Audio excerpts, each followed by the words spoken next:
Pernikahan ini kembali terjadi di Kabupaten Bantai, Sulawesi Selatan. Kali ini melibatkan bocah laki-laki berusia usia 12 tahun.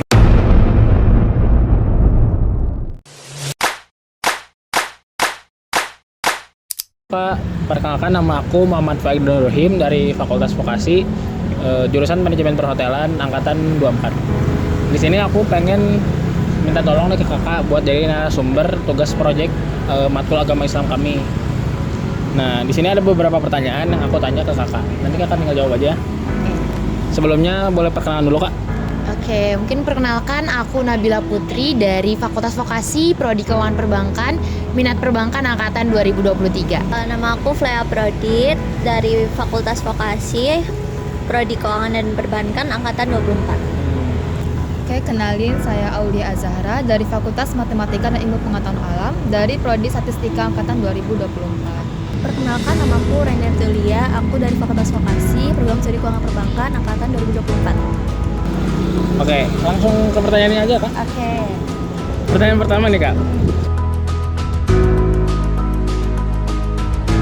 Menurut kakak, apa sih yang kakak ketahui tentang pernikahan dini ini? Oke, sebenarnya mungkin ini juga udah jadi hal umum yang kita ketahui bersama ya. Pernikahan dini itu pernikahan yang memang dilangsungkan di usia-usia yang terbilang masih remaja gitu loh. Jadi mungkin sekarang ini juga banyak sekali nih situasi yang pernikahan dini itu semakin dinormalisasikan lah sama teman-teman ataupun sama masyarakat sekitar. Dimana pernikahan dini ya balik lagi pernikahan yang di usia yang masih remaja gitu, di usia yang belum matang gitulah. Menurut pendapat aku sendiri, pernikahan dini itu suatu pernikahan yang dilakukan oleh dua anak yang di bawah umur.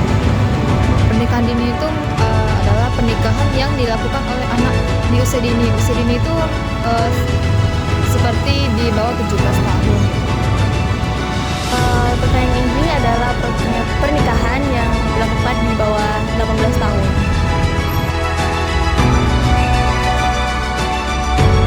Menurut kakak, apa saja faktor atau penyebab adanya pernikahan dini ini? Oke, mungkin aku bisa kasih kesimpulan faktor yang mempengaruhi pernikahan dini itu ada dua mungkin. Kalau dari aku pribadi itu dari keluarga sama juga dari lingkungan. Dimana kalau misalkan faktor keluarga kan biasanya kayak ada perjodohan dini ataupun emang kayak dari kecil nih udah dijodohin sama tetangganya lah atau semacamnya gitu. Terus ada juga faktor lingkungan itu misalkan faktor pergaulan. Dimana kan sekarang juga banyak banget nih pergaulan bebas.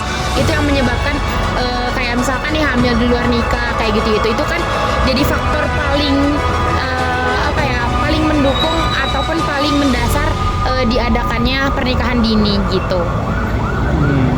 Untuk faktor terbesarnya sih pergaulan bebas sama melakukan hubungan suami istri di bawah umur. Biasanya itu terjadi karena ekonomi, kemudian keluarga juga, dan itu karena pendidikan.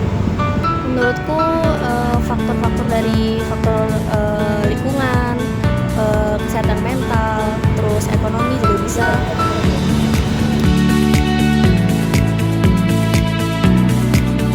Pertanyaan ketiga, apakah kakak tuh ada saudara atau teman yang melakukan pernikahan dini? Oke, ini berdasarkan pengalaman aku itu aku pernah menemui adanya pernikahan dini itu. Jadi waktu selaku aku bukan mahasiswa, siswa SMP itu, jadi ada di SMP ku emang siswa itu ternyata ketahuan hamil duluan gitu, dimana itu hamil duluan oleh pacarnya ya kayak gitu. Jadi nah setelah itu dia langsung dikeluarkan dan langsung melangsungkan pernikahan gitu. Tapi yang aku lihat sih ya dia masih kayak seperti biasa aja gitu loh dengan pasangannya ini, padahal harusnya ada sanksi sosial yang kayak diterima gitu. Kalau selama aku tinggal di daerahku belum ada sih, belum pernah ada. Kalau aku lihatnya di sosial media ya itu banyak kejadiannya. Kalau pandangan aku itu kurang baik karena bisa mengganggu jalannya masa depan kita gitu. Di orang di sekitar aku ada, terus menurutku itu beresiko sih buat dia.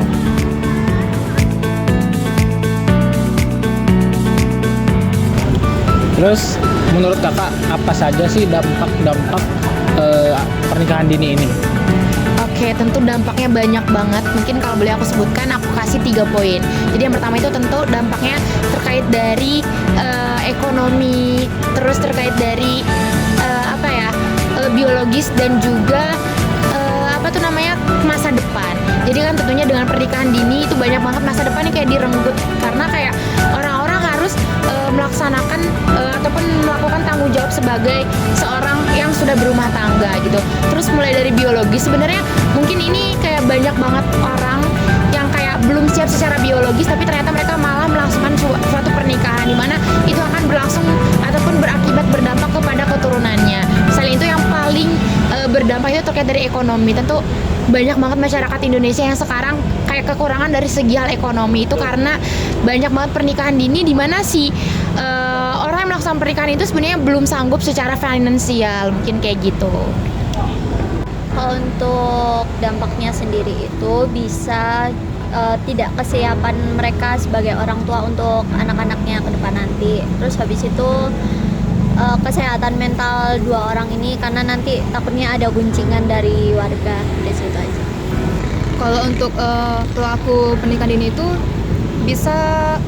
akan berdampak pada mentalnya. Kemudian kalau untuk anak yang dilahirkan nanti itu bisa terjadi kesehatannya itu kurang baik gitu. Menurutku dampaknya itu korban itu tidak mendapatkan hak mereka secara manusiawi gitu. Terus apa langkah-langkah yang kakak ambil untuk mencegah pernikahan dini? Oke, mungkin kalau langkah yang aku ambil, sebenarnya kalau aku pribadi itu lebih ke waspada dan juga menjaga diri aja, serta mencari lingkungan yang baik untuk aku pribadi. Karena kita kan udah dewasa juga, kita udah tahu yang mana yang baik dan juga yang buruk gitu. Terus ya paling harus pintar menjaga diri aja sih. Terus kepada orang tua nih yang masih punya pemikiran untuk melangsungkan pernikahan dini kepada anak-anaknya, mungkin itu bisa dikasih kayak sosialisasi tentang dampak dari pernikahan dini itu sendiri gitu.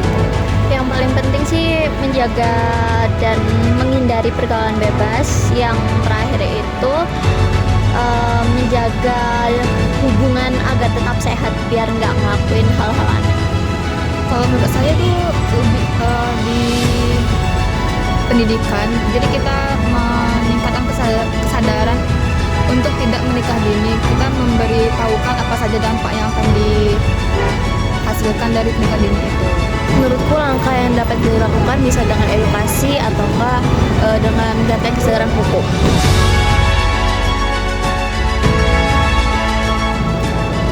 Terus apa harapan dan juga pesan dari kakak untuk terkait isu pernikahan dini ini? Oke, mungkin harapan aku tentunya mungkin kayaknya nggak bakal jauh beda dari orang-orang. Tentu semoga pernikahan dini ini semakin berkurang di Indonesia maupun di luaran sana, karena sudah kita ketahui bersama bahwasanya dampak pernikahan dini itu lebih banyak ke arah negatif daripada positifnya gitu. Terus tentu sebagai mahasiswa lah ya, kita harus lebih mengedepankan tentang masa depan dulu lah daripada suatu pernikahan gitu.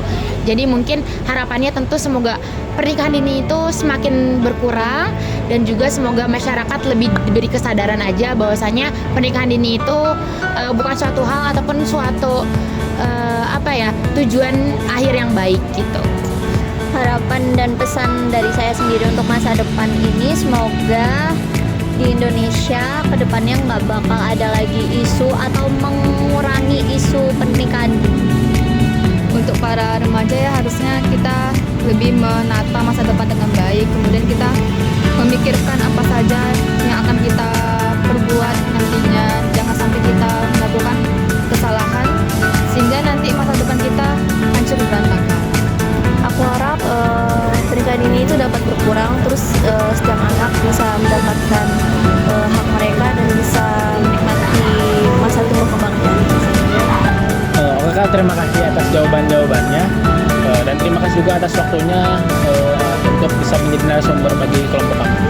Terima kasih Kak. Ya,